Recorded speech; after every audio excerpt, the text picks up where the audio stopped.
Dear students, the topic of today's lecture is training and development. So, in simple words, what is training is? Training refers to the act of increasing knowledge, skills and abilities. The set of K as A, K for knowledge, S for skills and A for the abilities or the attitude. तो ये जो KSA का set है, इसको increase करने के process को ही हम ट्रेनिंग कहते हैं. इंक्रीज क्यों करना होता है? नॉलेज, स्किल्स एंड एबिलिटीज, जो हमारा कॉम्पिटेंस डोमेन होता है, इसको क्यों इंक्रीज करना होता है? Because it is required in the job to be perfect in any job, to be more efficient, to be more successful in a job performance. Employee has to be trained. His knowledge, skills and abilities has to be increased. Okay. So training refers to a planned effort by a company to facilitate employees learning of job related competencies.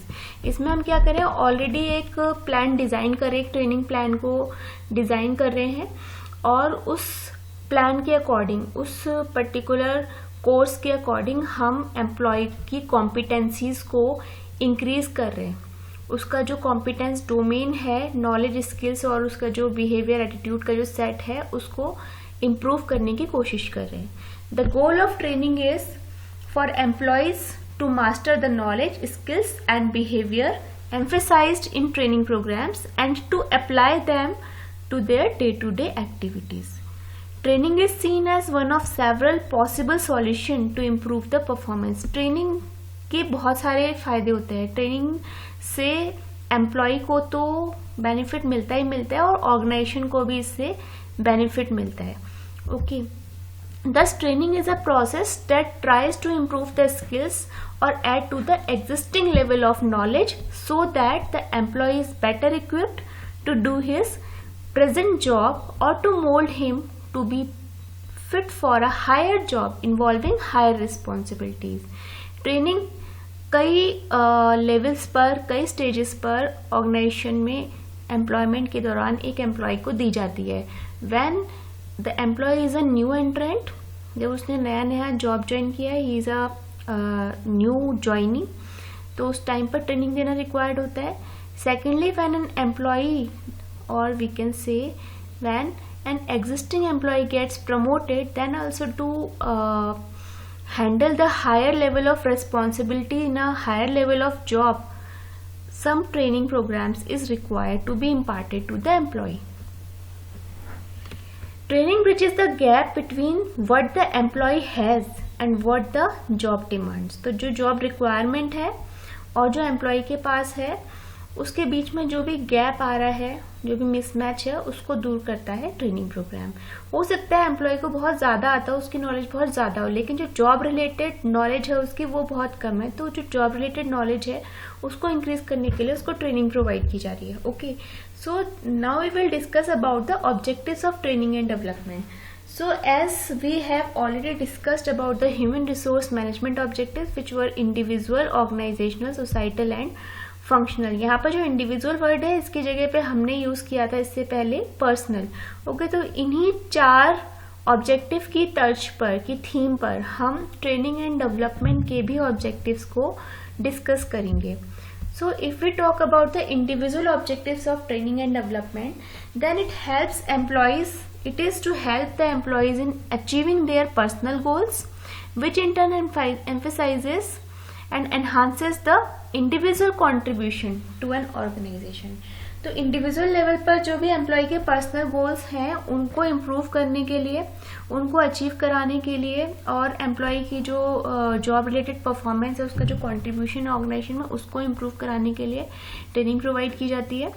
Secondly, if we talk about the organization's point of view, then to assist the organization with its primary objective by bringing individual effectiveness. जब individual effectiveness आएगी, हर employ training के बाद ज़्यादा productive होगा, ज़्यादा effective होगा, तो organisation का जो प्राइमरी ऑब्जेक्टिव है, if suppose it is a profit making organisation, then maximising the profit और profit maximisation is the main objective. So organisation can achieve its profit maximization's objective by bringing individual effectiveness. And the third is functional objective.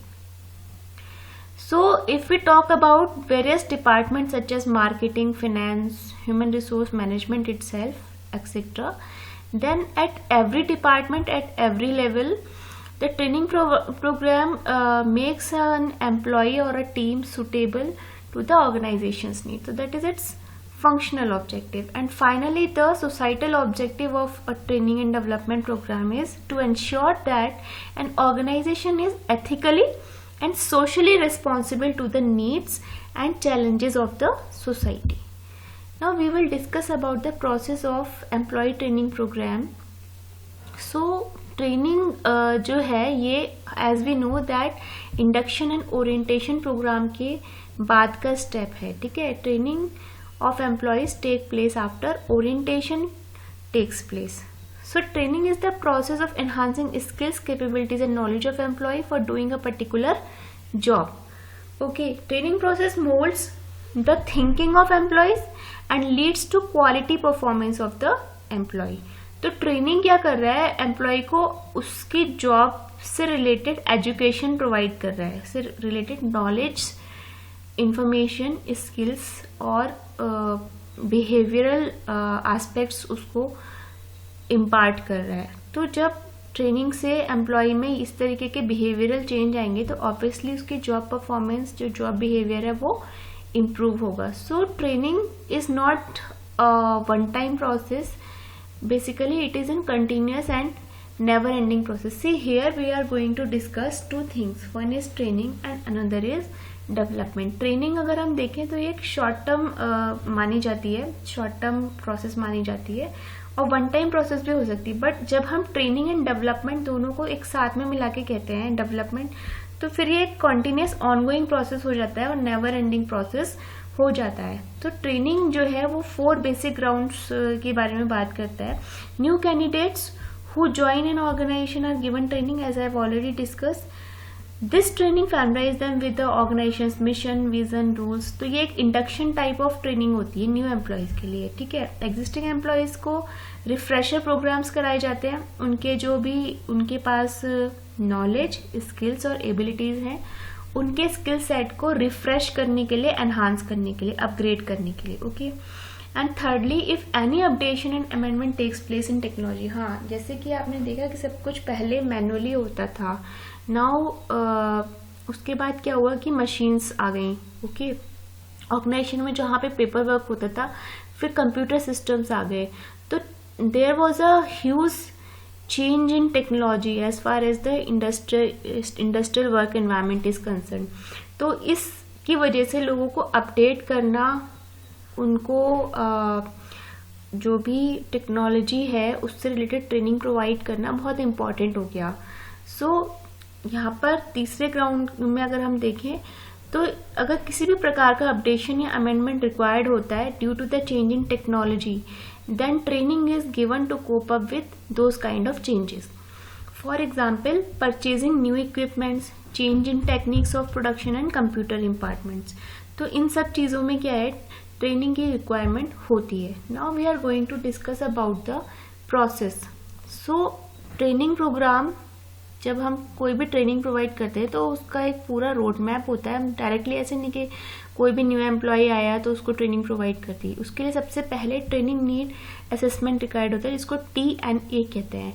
Training need assessment TNA basically क्या है, एक तरीके का diagnosis है. For example, when we go to a doctor, then what the doctor does first of all, he diagnose means identification of the problem. Actual में problem कहाँ है, training gap कहाँ पर है, एम्प्लॉय के अंदर जो है कहाँ, किन एस्पेक्ट्स को लेकर ट्रेनिंग की नीड है, ट्रेनिंग गैप क्या है, कितना उसको आता है और कितना जॉब के लिए रिक्वायर्ड है. उस चीज़ को फाइंड आउट करने का जो प्रोसेस है that is known as training need assessment, जिसके बेस पर ट्रेनिंग प्रोग्राम के ऑब्जेक्टिव सेट होते हैं, ट्रेनिंग प्रोग्राम डिजाइन होता है, इम्प्लीमेंट होता है, फाइनली इवेल्यूएट होता है कि how effective the training program was. So that is all about the training process, which includes the training need assessment first of all, and it ends up with the training evaluation. So firstly we will discuss about the training need assessment. Training need assessment is to conduct a need assessment means वही identifying the problem which is necessary to identify whether training is needed. तो इसमें हम इन particular questions के answer search करते कि why is training needed, हम training क्यों करा रहे, what is the purpose of this training programme, what type of training is needed. Training, अभी हम ट्रेनिंग के टाइप्स डिस्कस करेंगे, उसके डिफरेंट मेथड्स और टेक्निक्स भी डिस्कस करेंगे नेक्स्ट स्लाइड्स में। तो किस प्रकार की ट्रेनिंग रिक्वायर्ड है, whether it is an on the job training, job में रहते रहते, या जॉब प्लेस से हट के कुछ अलग से ट्रेनिंग दे रहे हैं जिसको कि हम ऑफ द जॉब ट्रेनिंग भी कहते हैं। अभी हम आगे के स्लाइड्स में डिस्कस करेंगे। व्हेन इज ट्रेनिंग नीडेड, किस टाइम पर ट्रेनिंग देनी है। ओके, जब एम्प्लॉय एंटर कर रहा है तब देनी है, या रिफ्रेशर के टाइम की ट्रेनिंग है ये, या फिर किसी टेक्नोलॉजी अपडेशन या चेंज की वजह से हम ट्रेनिंग प्रोवाइड कर रहे हैं, मर्जर एक्विजिशन की वजह से ट्रेनिंग प्रोवाइड कर रहे हैं, हम क्यों कर रहे हैं। Where is the training needed, training कहाँ रिक्वायर्ड है, किस प्लेस पर हम दे रहे हैं। Okay, who needs the training, means जो ट्रेनिंग है, जो हमारा टारगेट ट्रेनिंग ग्रुप है वो कौन सा है। Who will conduct the training program, means the trainer कौन है वहाँ पे। How will the training be perform, training किस प्रकार से होगी, वो मेथड्स कौन से यूज करने वाले। तो इन सब चीज़ों के हम इसमें आंसर सर्च करते हैं ट्रेनिंग नीड असेसमेंट में ही। ओके, अगर हम क्योंकि ठीक से ट्रेनिंग नहीं देंगे तो it will include the customer dissatisfaction, low employee morale, low productivity and high labor turnover. Then the second step of the training process is, after that training need assessment, we set the objectives of training. This is the step number 2. Okay, so in this step it is ensured that the employee are motivated and the basic necessary skills which are required for the particular job are imparted to the employees. This step establishes the development of current job description. इसमें हम basically क्या कर रहे हैं, job analysis के through job को study करते हैं। सबसे पहले इसमें हम देखते हैं कि किस तरीके का जॉब है, नेचर ऑफ जॉब क्या है, वर्क एनवायरनमेंट कैसा रिक्वायर्ड है, किस तरीके के स्किल्स उसमें रिक्वायर्ड हैं, हार्ड जॉब है या सॉफ्ट जॉब है। तो उसके बेसिस पर हम एक जॉब डिस्क्रिप्शन बनाते हैं जिसमें हम नेचर ऑफ जॉब लिखते हैं, वर्किंग कंडीशंस लिखते हैं, उसकी किस तरीके के उसमें स्किल्स रिक्वायर्ड है, ये सारी चीज़ें उसमें आती हैं, क्या स्टैंडर्ड प्रोसीजर्स उसमें हम यूज़ कर रहे हैं, ये सारी चीज़ें हम ऑब्जेक्टिव वाले फेज में डिफाइन करते हैं। जब जॉब डिस्क्रिप्शन डिफाइन हो जाता है क्लियरली और कंसाइसली, तो फिर हम ट्रेनिंग टूल्स को आइडेंटिफाई करते हैं, एक गाइडलाइन बनाते हैं कि किन ट्रेनिंग टूल्स के थ्रू हमें आगे फर्दर ट्रेनिंग देनी है, जिसके लिए हम एक चेकलिस्ट बनाते हैं। Then designing the training program, इसमें हम क्या करते हैं, we create a learning environment that has the features necessary for learning to occur. This step is responsible for instruction and delivery of the training program. इसमें हम finally एक training plan बनाते हैं ट्रेनिंग डिजाइन में, जिसमें हम ये देखते हैं कि फाइनली क्या हम इसमें टूल्स यूज करने वाले हैं, कब ट्रेनिंग प्रोग्राम कंडक्ट कराने वाले हैं, what will be different training modules, क्या सीक्वेंस रहेगा डिफरेंट ट्रेनिंग एक्टिविटीज का, 1-on-1 ट्रेनिंग होगी, ऑन द जॉब होगी, ग्रुप ट्रेनिंग होगी, सेमिनार्स होंगे, वर्कशॉप्स होंगी, या क्या पर्टिकुलर मेथड्स हम इसमें ट्रेनिंग प्रोग्राम में यूज करने वाले हैं।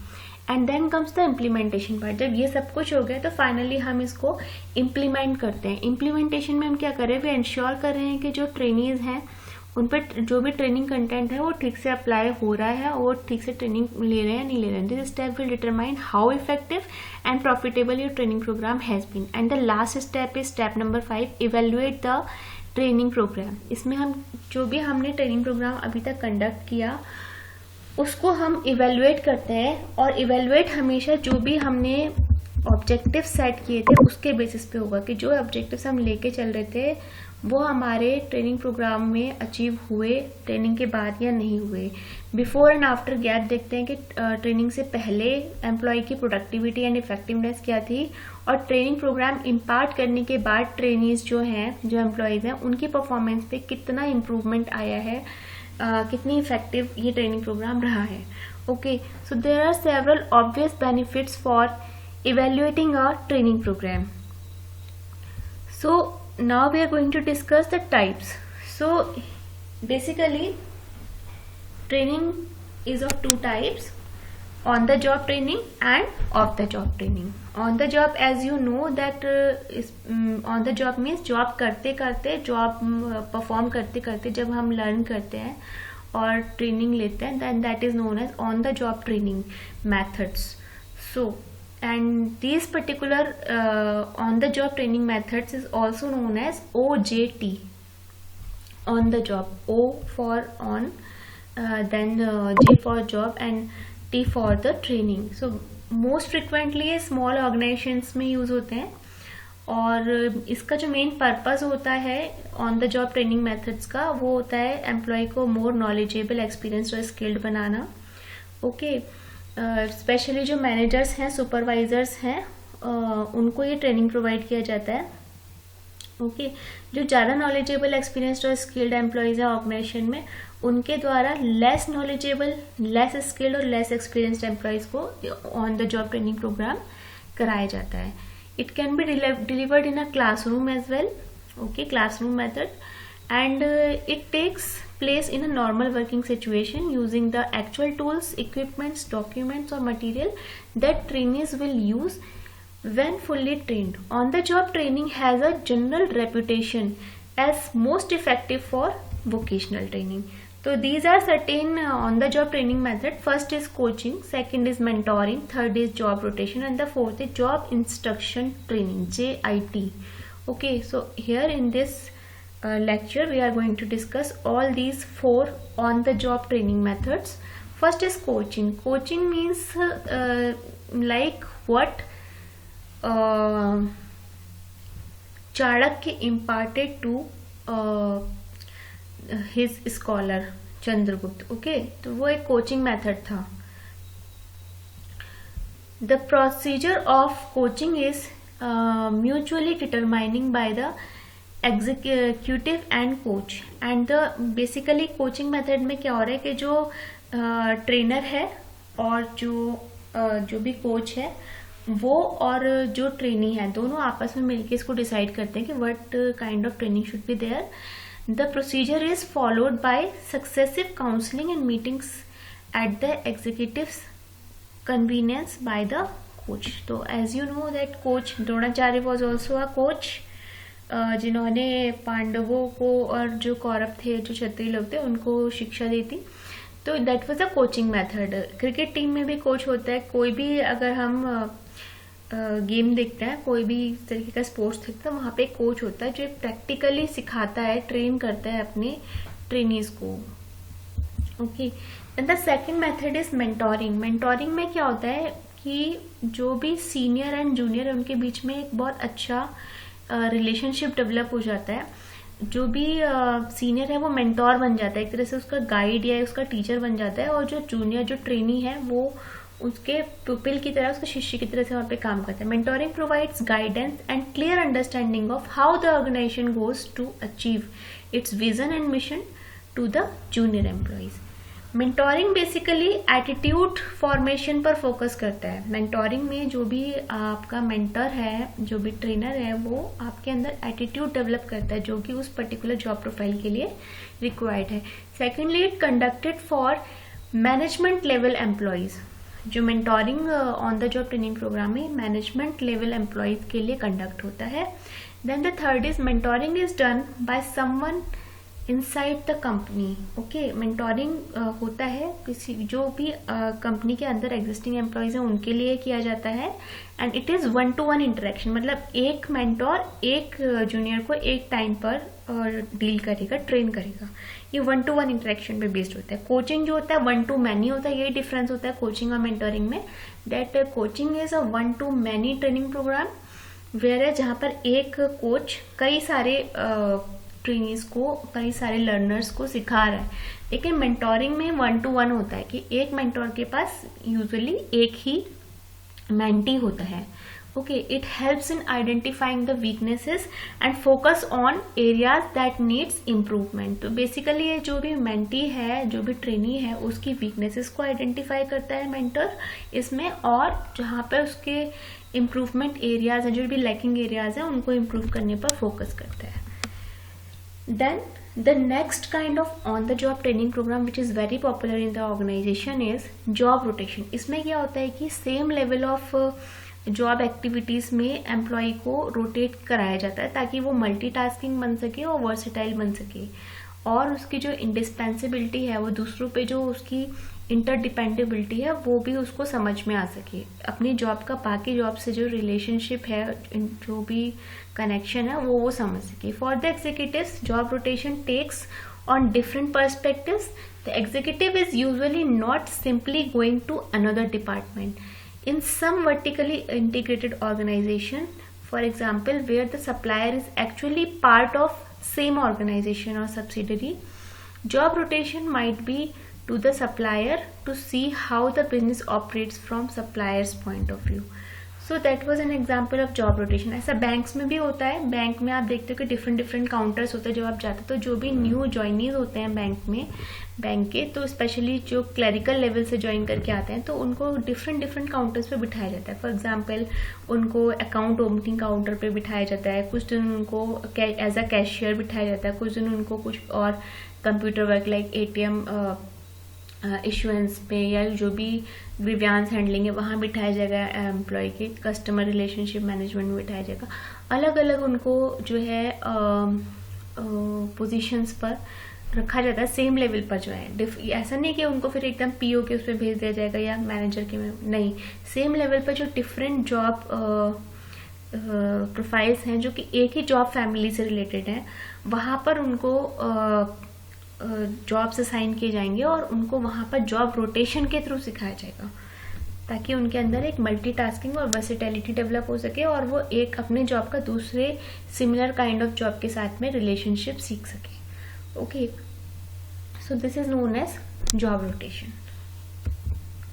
And the next is job instruction technique.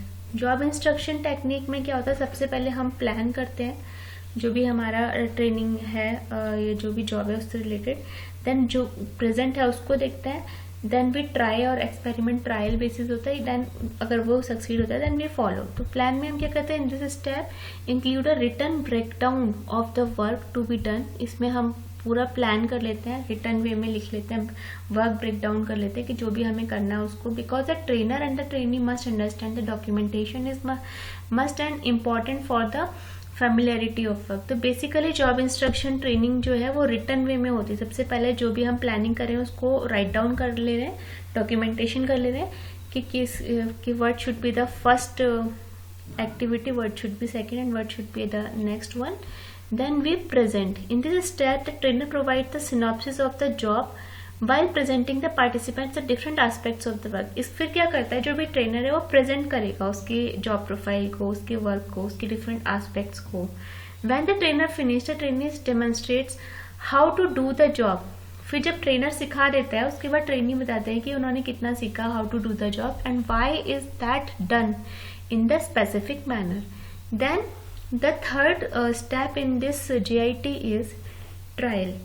This step actually is a kind of rehearsal step, and in this particular step of trial the trainees try to perform the work and the trainer is able to provide instant feedback। Trial कर रहा है, अब पहले plan कर लिया क्या क्या करना है, ट्रेनर को क्या क्या सिखाना है, दूसरा उसने उसको प्रेजेंट किया, डिलीवर करा ट्रेनीज के सामने। उसके बाद ट्रेनीज ने जो सीखा वो उन्होंने डेमोन्स्ट्रेट किया, उसका डेमो उन्होंने दिया, और उसके बाद जो ट्रेनी है वो उसकी रिहर्सल कर रहे हैं, उसको एक्चुअल में परफॉर्म कर रहे हैं वर्क को जिन्होंने सीखा है, और ट्रेनर क्या कर रहा है, फीडबैक दे रहा है whether they are doing right और रॉन्ग, और if there is any kind of improvement required और नॉट।